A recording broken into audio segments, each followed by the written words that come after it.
It started on a Tuesday, which is a stupid day for a life to fall apart. Mondays are for drama. Fridays are for ultimatums. Tuesdays are for taking out the recycling and noticing you're low on milk. I remember the smell of coffee brewing, the familiar weight of our expensive duvet, the soft grey light filtering through the blinds. Everything was normal. I showered, wrapped a towel around my waist, and walked into our shared closet to get dressed. And that's when normal ended. My side of the closet was empty. Not messy, not disorganized. It was surgically, unnervingly empty. The neat rows of button-down shirts, the folded stacks of sweaters, the line of jeans and slacks hanging from their clips, all gone. Even my underwear drawer, when I pulled it open with a growing sense of dread, was vacant. The little wooden dividers I'd installed were still there, mocking the empty space where my boxer briefs should have been. Her side, of course, was untouched. A perfect, color-coded universe of silk blouses, cashmere sweaters, and dresses that probably cost more than my first car. And then I saw it, on my side, in the dead center of the barren clothing rod, hung a single garment. It was a simple cream-colored dress, made of some soft, flowing material. Below it, on the shelf where my t-shirts used to live, was a small neat pile, a silk nightgown, a pair of delicate-looking panties, and a lacy bralette. My brain just stopped working. It was like trying to solve a math problem where none of the numbers made sense. This wasn't a prank. Evelyn didn't do pranks. Pranks were inefficient, and my wife was the most efficient person I had ever met. I stood there, dripping water onto the hardwood floor, for a full minute before I could even move. I cinched the towel tighter around my waist and walked out to the kitchen. She was there, of course, sitting at the marble island, scrolling through something on her tablet. She wore a severe dark grey pantsuit that made her look like she was about to hostilely take over a small country. She didn't look up when I entered, but I knew she knew I was there. She had a kind of sixth sense for my presence in a room. Evelyn. My voice came out as a croak. She took a slow, deliberate sip of her black coffee. Good morning. Daniel. My clothes are gone. It sounded so childish when I said it out loud. Not gone, she corrected, finally lifting her eyes to meet mine. Her gaze was cool, analytical, like she was looking at a line item on a budget sheet that needed trimming. They've been archived. I stared at her. Archived? What does that even mean? Where are they? I had them packed up and put into storage, she said. Her tone utterly flat. They were no longer suitable. The words hung in the air between us. Suitable for what? For whom? My throat felt tight, a ball of anger and confusion swelling inside my chest. I wanted to yell, to demand an explanation, to throw something, but that wasn't me. I was the calm one, the one who de-escalated. Evelyn was the one who ignited. Why I managed to squeeze out the word. She set her tablet down and gave me her full attention, which was somehow more terrifying than her indifference. Because we're starting a new chapter. You and I, a more curated one. I made an executive decision. There it was, an executive decision. That's what she called it when she unilaterally changed our vacation plans, or bought a new car without telling me. Or fired the gardener because she didn't like the way he trimmed the hedges. My life was a series of small, unannounced executive decisions. You can't just throw out all my clothes, Evelyn. I have nothing to wear. A small, almost imperceptible smile touched her lips. Of course you do. I left you something. For today. She meant the dress. The cream-colored dress, hanging alone in my empty closet. A hot wave of shame washed over me. So intense it made me dizzy. It was absurd. It was humiliating. But as the anger churned in my stomach, something else flickered underneath it. A tiny, terrifying spark of something. I couldn't name it. It wasn't excitement. It was more like the feeling you get standing at the edge of a high cliff, a strange pull from the void.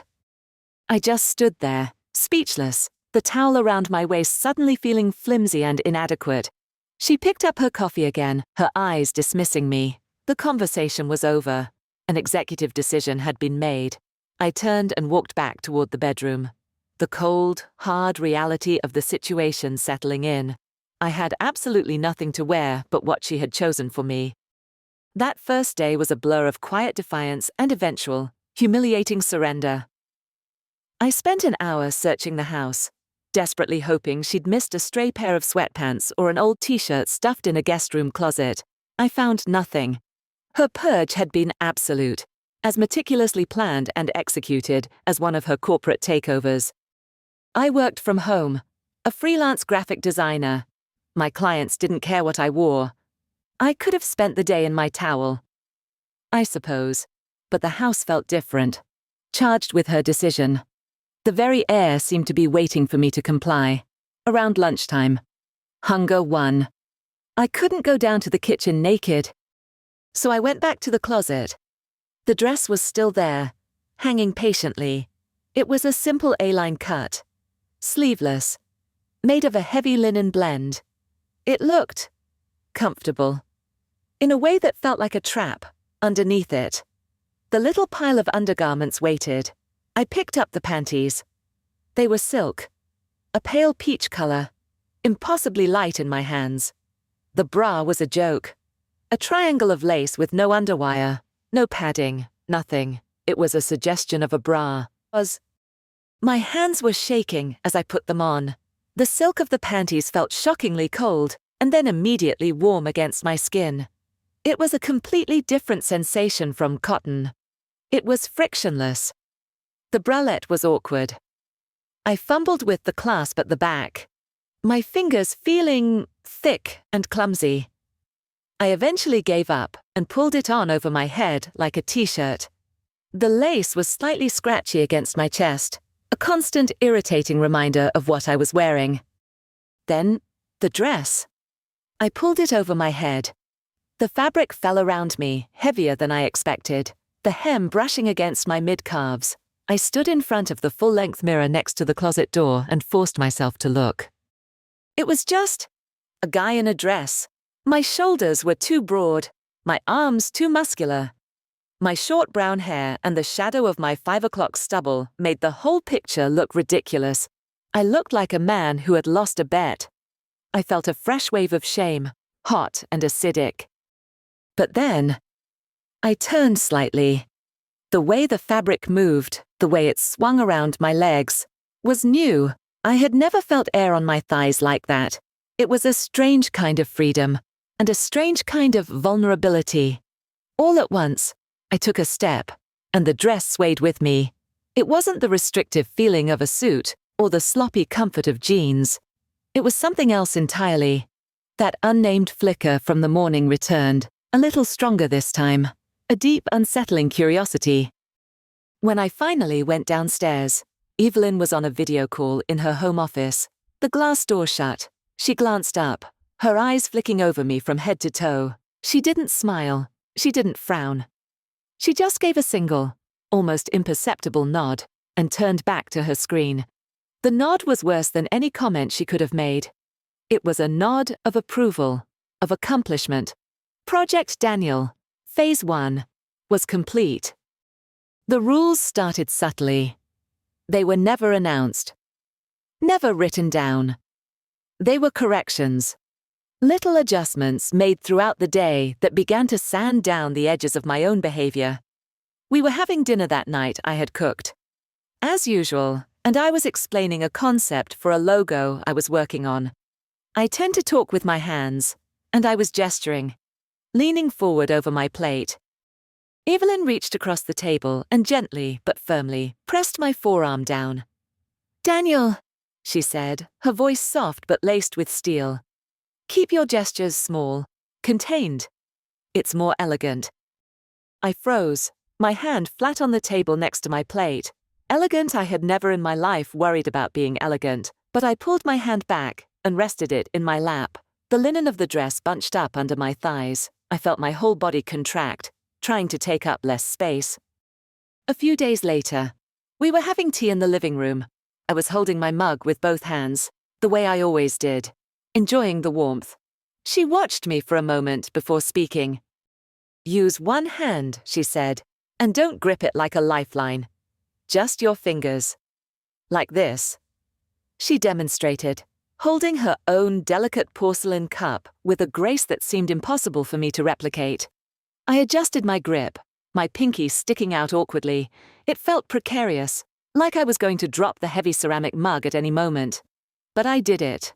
I always did. It was easier than the fight. Avoiding conflict was my default setting, a mode she had learned to exploit with surgical precision. This was how she operated. She didn't command. She corrected. She didn't yell. She guided. It was a slow, steady erosion of my own instincts, replacing them with her preferences. The way I sat, the way I walked, the way I held a fork. Each correction was a tiny thread in a web she was weaving around me, and I was too tired, too confused, to fight back. The nights were the hardest part. The first night, I found the silk nightgown laid out on my side of the bed. It was a slip of a thing, deep navy blue, with straps no thicker than spaghetti. I looked at it, then at the empty drawers where my comfortable pajama pants used to be. The battle was already lost. Putting it on felt even more transgressive than the dress had.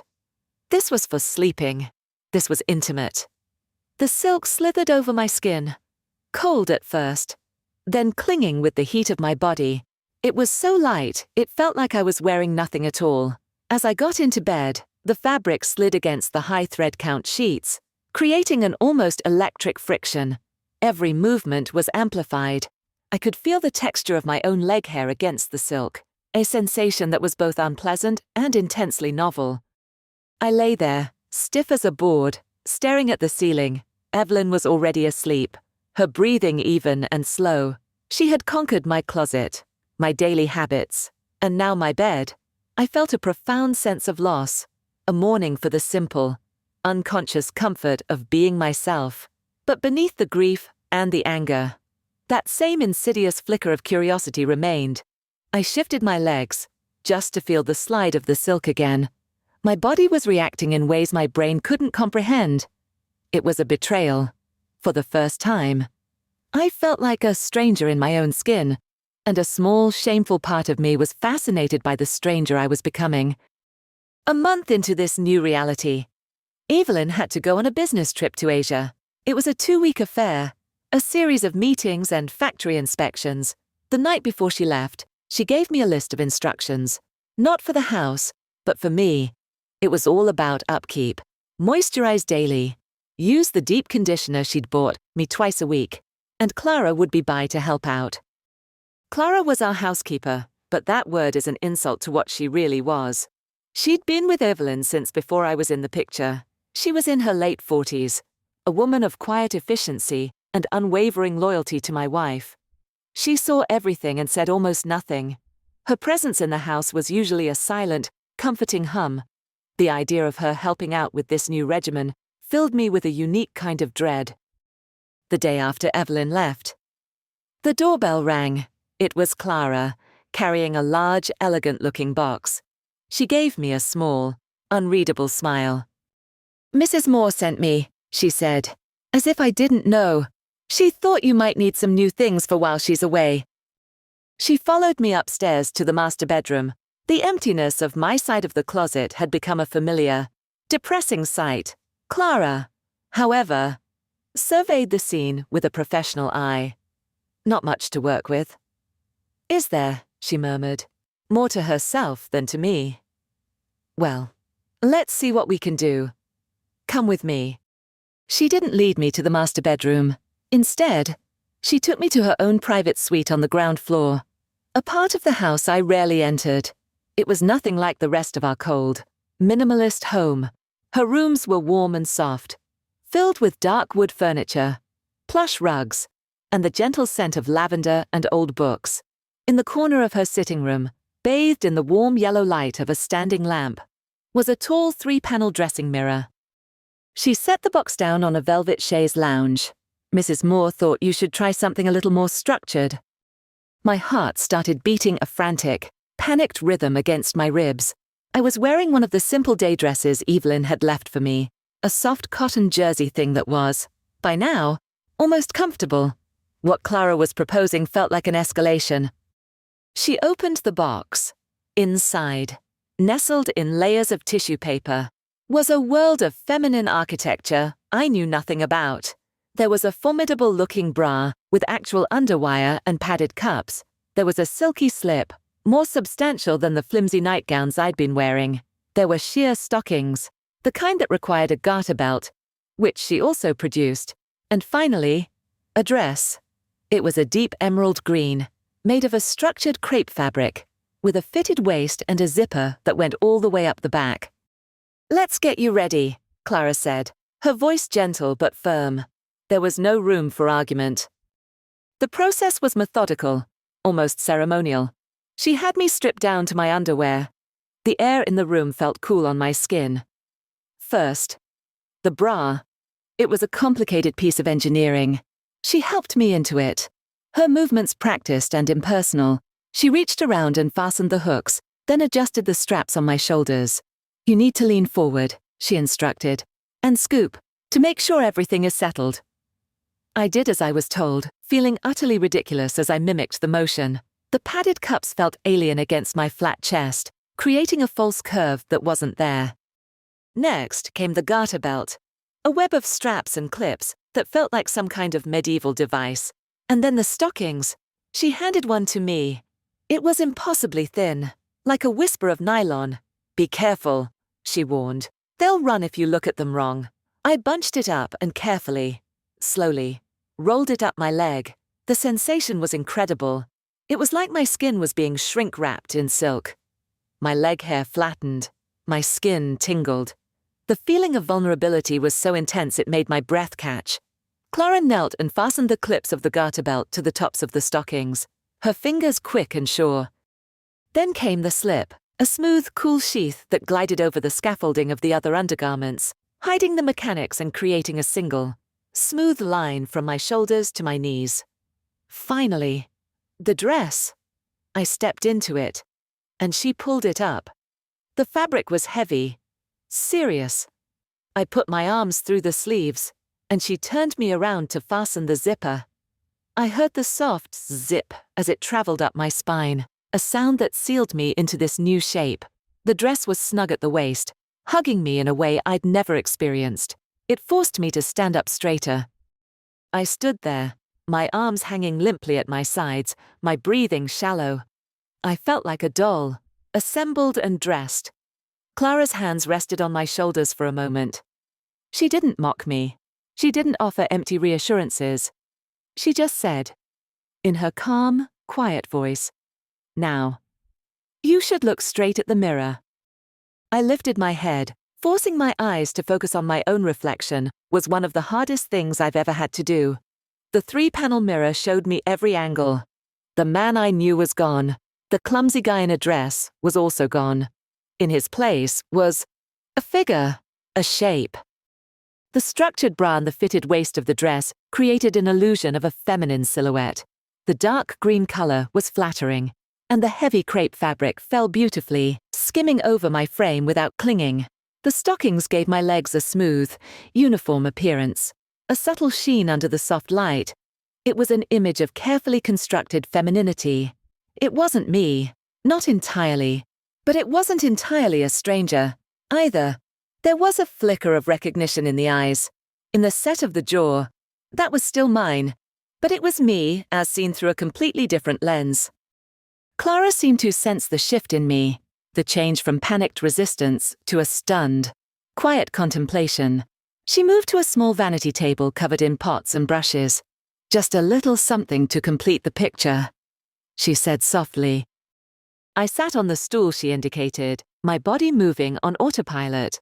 I watched in the mirror as she worked. Her touch was light, professional. She applied a thin layer of foundation. The cool liquid feeling strange on my skin. It evened out my complexion, hiding the slight redness on my cheeks and the faint shadow of my beard. She brushed a hint of soft pink blush onto my cheekbones, defining them in a way I'd never seen before, a slick of clear, glossy balm on my lips. She didn't try to transform me into a woman. She was just polishing, refining. When she was done, she stepped back. I stared at the face in the mirror. It was still my face, but it was softer, the angles less harsh. The subtle makeup brought a different quality to my features. The person looking back at me was androgynous, elegant, and completely, utterly still. The storm inside me, the anger and shame and confusion that had been raging for weeks, suddenly went quiet. The fight just drained out of me. I wasn't happy, I wasn't sad. I was in a state of pure, silent acceptance. This was happening. This was me, now. For the first time since that Tuesday morning, I didn't push back. I didn't argue in my own head. I just looked. I saw the stranger in the mirror. And for a fleeting, terrifying moment, I wasn't entirely sure I wanted him to go away. I spent the next 2 weeks in a strange limbo. I lived in the clothes Clara had prepared for me. Each morning, I would go through the ritual of assembling myself the bra, the garter belt, the stockings, the slip, the dress. Clara would come and help with the zipper and apply the light touch of makeup. I moved through my days in a kind of daze, a passenger in my own body. The clothes dictated my movements. I couldn't slump on the couch in a fitted dress and stockings. I had to sit upright. My ankles crossed. I couldn't take the stairs 2 at a time. I had to descend carefully. One hand on the railing. My very posture was being retrained. When Evelyn returned, I was sitting in the living room, reading a book. I was wearing a charcoal grey sheath dress that Clara had picked out. My legs were crossed. My back was straight. I was the picture of poise she had been trying to sculpt. She stopped dead in the entryway, her rolling suitcase frozen beside her. She didn't say anything. She just looked at me, her eyes taking in every detail. I could see a flicker of surprise in her expression, something she rarely allowed to show. She took off her coat, her movements slow, deliberate. She walked over to where I was sitting. I didn't stand up. I just watched her approach. She circled the armchair, her gaze analytical, like she was inspecting a piece of art she had commissioned. Then she came to a stop behind me.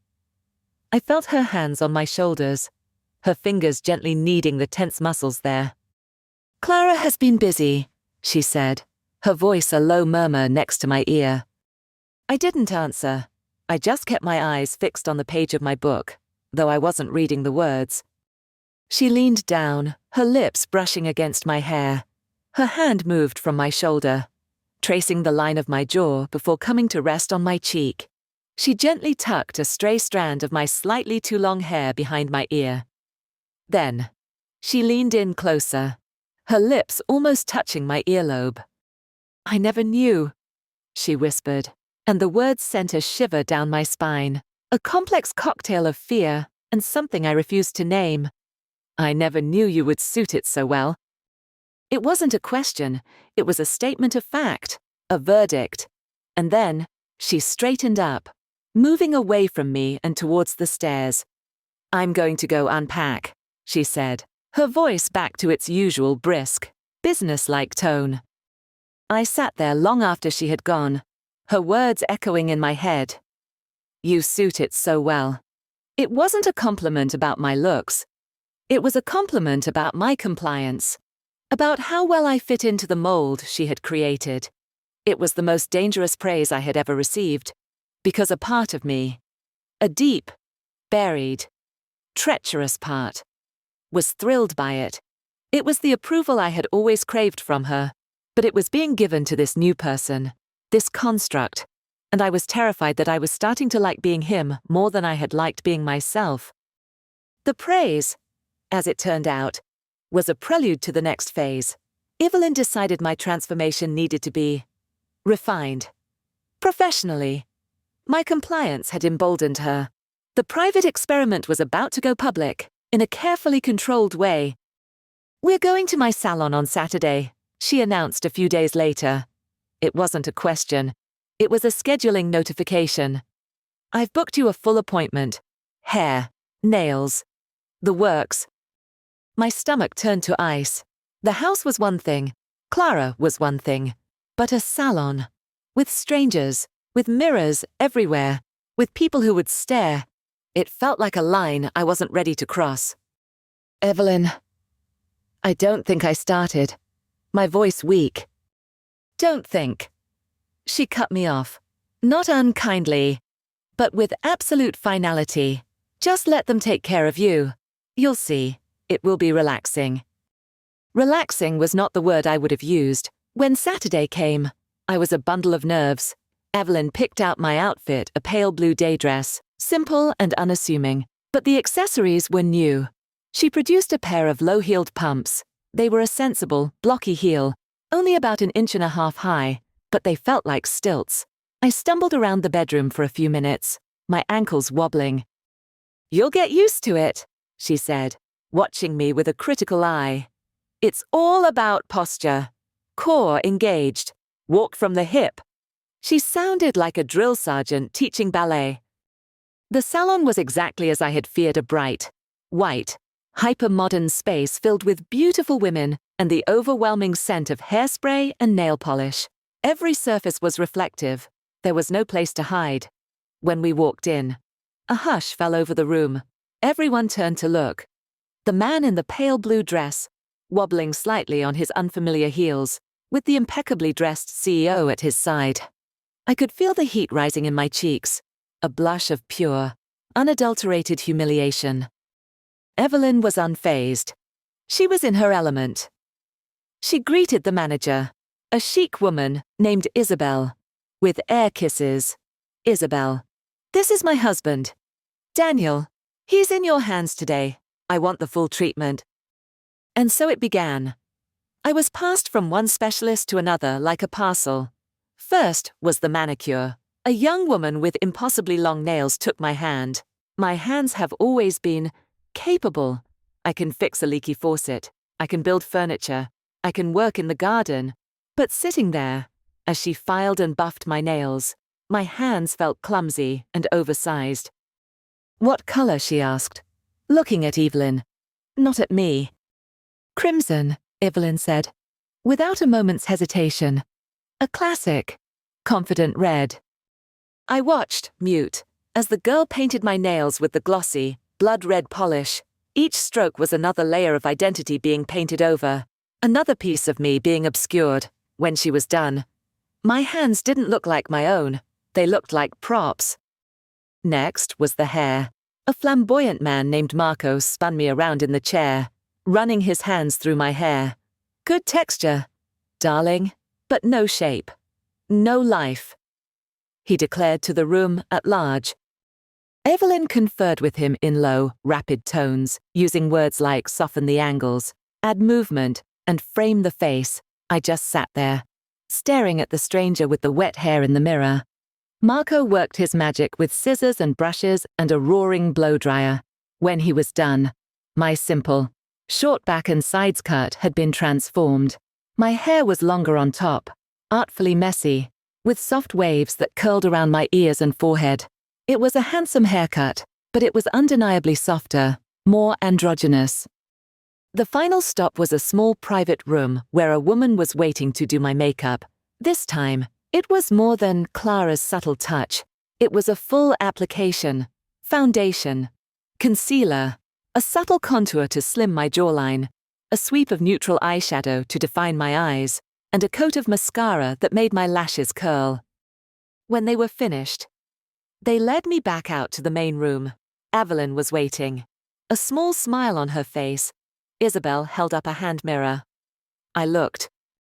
The person in the mirror was an elegant stranger. The soft hair, the defined cheekbones, the flawless skin, the flash of red on the perfectly shaped nails. It was a masterpiece of artifice. It was beautiful, and it had absolutely nothing to do with me. I was the canvas, but the painting was all Evelyn's. I sat there, in the middle of the bustling salon, a finished product on display. People looked at me.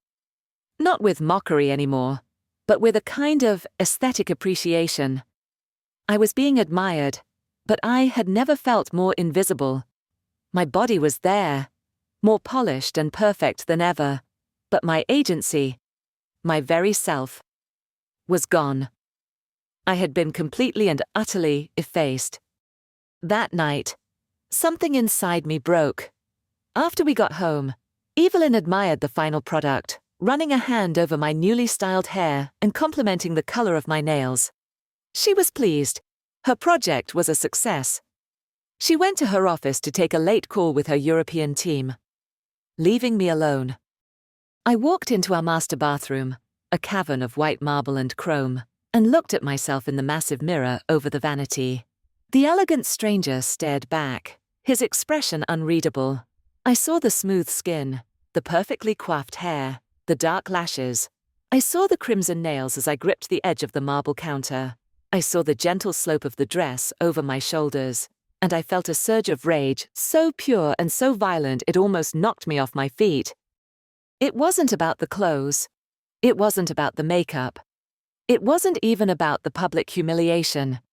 It was about the complete and total theft of myself. I had been curated, styled, and presented like one of Evelyn's new season handbags. I wasn't a person. I was an accessory to her life. My hands started to shake. I opened the medicine cabinet and grabbed a bottle of nail polish remover and a cotton pad. The chemical smell was sharp, aggressive. I scrubbed at my nails, smearing the perfect red paint. I scrubbed until the polish was gone and my cuticles were raw and sore. One piece of her gone. Next. My hair. I saw a pair of small nail scissors in a manicure kit. I grabbed them. They were tiny, inadequate. But I didn't care. I pulled at a soft wave near my face and started to saw at it. The snip of the blades was satisfyingly destructive. I hacked at another piece, leaving a jagged, ugly edge. It wasn't a haircut, it was a mutilation. Another piece of her design. Ruined. My eyes fell on my face, the makeup, the flawless mask. I turned on the tap, grabbed a washcloth, and started to scrub. Hard. I rubbed until my skin was red and raw, but the foundation and concealer were gone. I was me again, blotchy and angry. But me. Finally. The dress.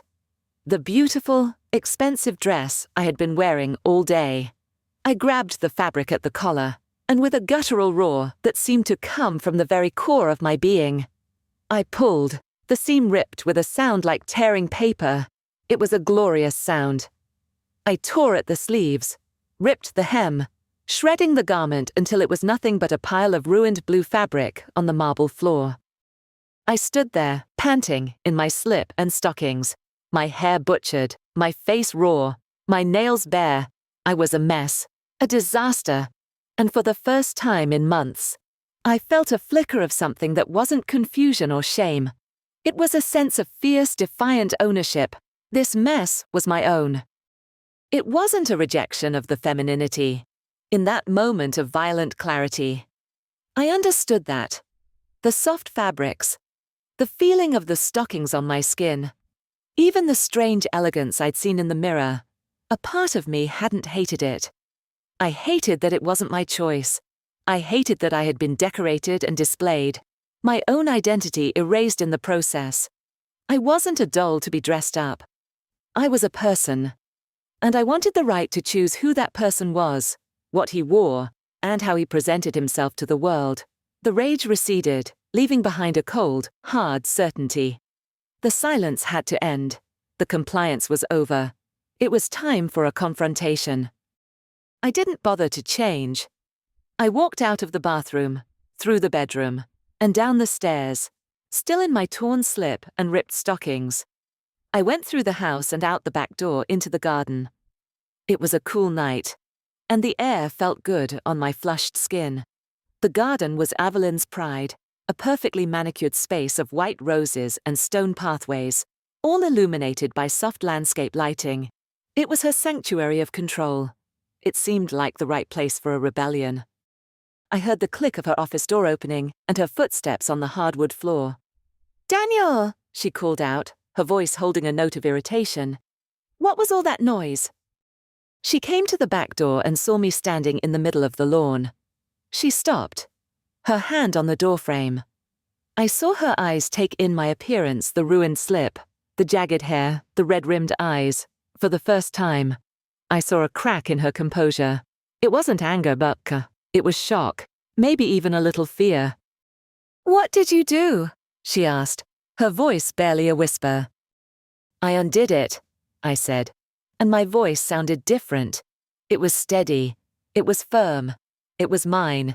"I undid what you did." She stepped out into the garden, pulling her silk robe tighter around herself. "This is childish, Daniel, tearing up a $1,000 dress. What is wrong with you?" "What is wrong with me?" I let out a short, harsh laugh.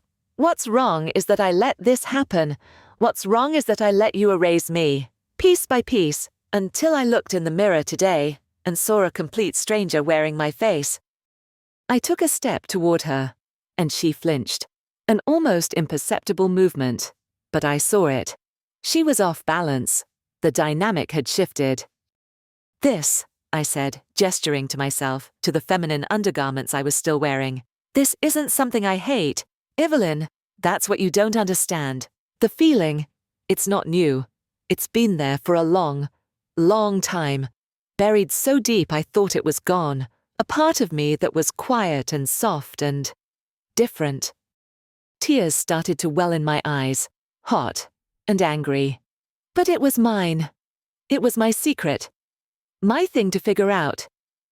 And you came in and you didn't ask. You didn't try to understand. You saw it as a project.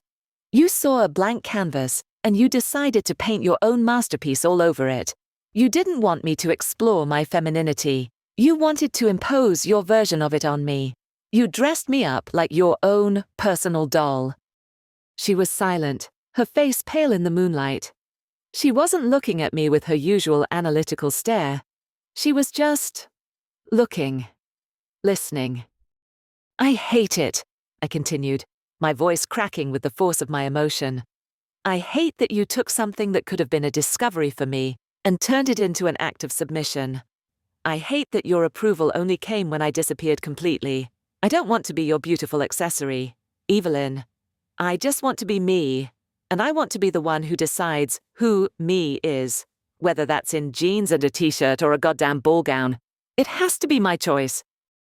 I finally ran out of words, my chest heaving, the cool night air stinging my lungs. We stood there in silence for a long time, the only sound the distant hum of the city. The perfectly controlled garden felt like a stage, and I had just delivered the monologue of my life. Evelyn finally moved. She walked over to one of the stone benches and sat down, her posture uncharacteristically slumped. She didn't speak. She just stared at her hands. Folded in her lap, the powerful, decisive CEO was gone. In her place was just a woman, sitting in her garden in the middle of the night, looking lost. I had finally broken through the armor. I don't know how long we sat there in silence. It felt like hours. I remained standing on the lawn, the damp grass cold under my stockinged feet, while she sat on the bench, a statue carved from moonlight and regret. The anger had burned itself out, leaving behind a vast, hollow exhaustion. "Finally," she spoke, her voice so quiet I had to strain to hear it. "When I met you," she began, not looking at me. "You were so gentle. You never fought me. You yielded. I liked that. It felt safe." She paused, taking a shaky breath. "In my world, everything is a fight. Every day is a battle for control, for market share, for respect. Coming home to you was like entering a space where I didn't have to fight. I was in charge. It was the relief." She finally lifted her head, and I could see the glint of tears in her eyes.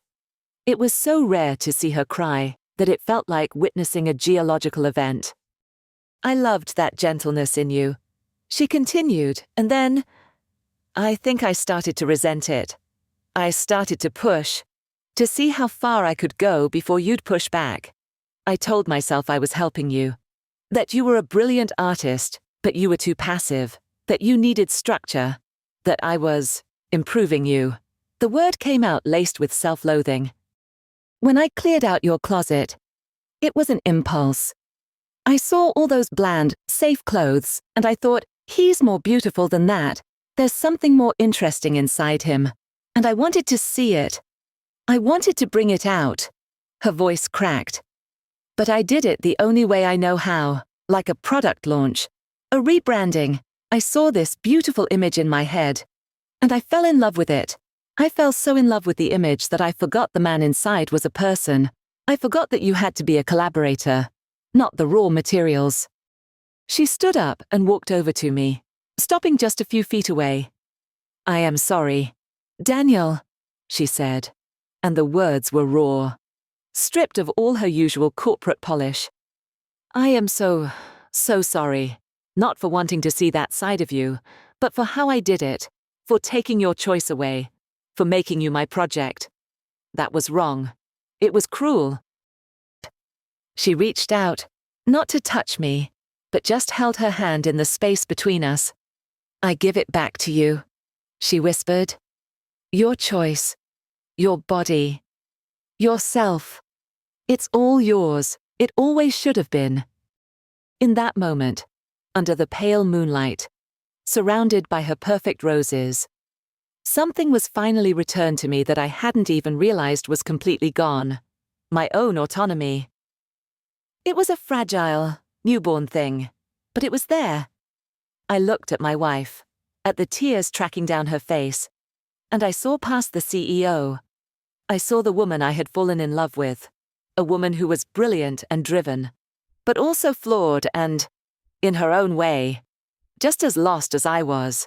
I didn't have the strength to forgive her yet, but for the first time in a long time, I felt like we might find a way forward. The days that followed were quiet and tentative. A space had opened up between us, filled with unspoken questions. The next morning, I found a plain grey t-shirt and a pair of black sweatpants folded neatly on my side of the bed. I didn't know where she'd gotten them, but the message was clear. It was a peace offering, a restoration of the old status quo. I put them on. The soft cotton felt familiar and comforting, like returning to a childhood home, but it also felt bland, incomplete. After weeks of silk and crepe and the smooth slide of stockings, the simple clothes felt like a costume of a man. I wasn't entirely sure I was anymore. Evelyn gave me my space. She didn't push, didn't correct, didn't manage. We coexisted. Two satellites in a newly uncertain orbit. The power dynamic had been shattered, and we were both figuring out how to navigate the debris. About a week later, on a Saturday afternoon, I was sketching in my home office when she appeared at the door. She was dressed down, in jeans and a simple white blouse, looking younger and less formidable than usual. I'm going out for a bit, she said. I was wondering if you wanted to come with me. I was hesitant. Our outings had become showcases for her project. Where are you going? I asked, my voice cautious. Just shopping, she said. No salons, no stylists, just browsing. And you don't have to buy anything. You don't have to do anything. I miss your company. Something in her tone, a genuine vulnerability, made me agree. We drove to a part of town filled with smaller, independent boutiques, places we never would have gone before. Her world was high-end department stores and designer showrooms. This was different. We walked into a store filled with colorful dresses and unique, handcrafted jewelry. I followed her around, keeping a safe distance, feeling out of place in my drab sweatpants. She browsed a rack of silk blouses, her fingers expertly assessing the fabric. Then she turned to me. Is there anything you like? She asked softly. I shook my head automatically.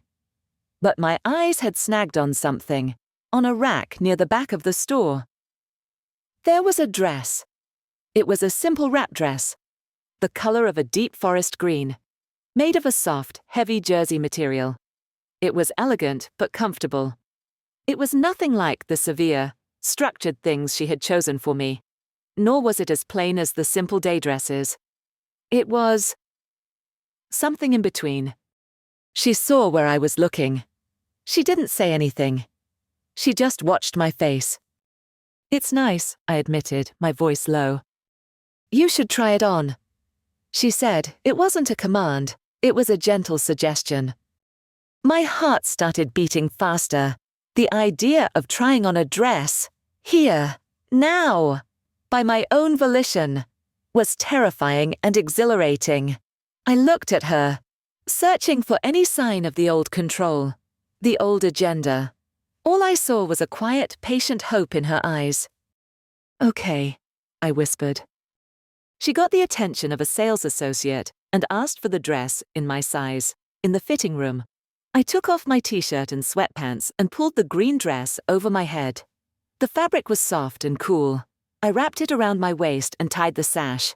It settled perfectly, draping across my frame in a way that was flattering without being restrictive. I stared at myself in the mirror. I saw Daniel. I saw a man in a dress, but this time, it felt different. The choice, the simple act of having picked it myself, changed everything. This wasn't a costume she had put on me.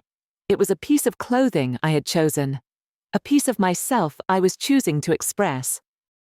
I took a deep breath and opened the fitting room door. Evelyn was waiting outside. She looked at me, and her expression was soft. She didn't gush or overwhelm me with praise. She just looked, a small genuine smile forming on her lips. She waited for me to speak.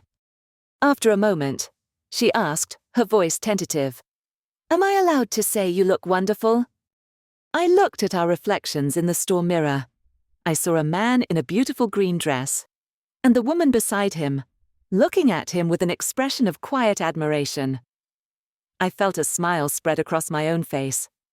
A real one. For the first time in what felt like an eternity. "Only," I said, meeting her eyes in the mirror, "if you ask first."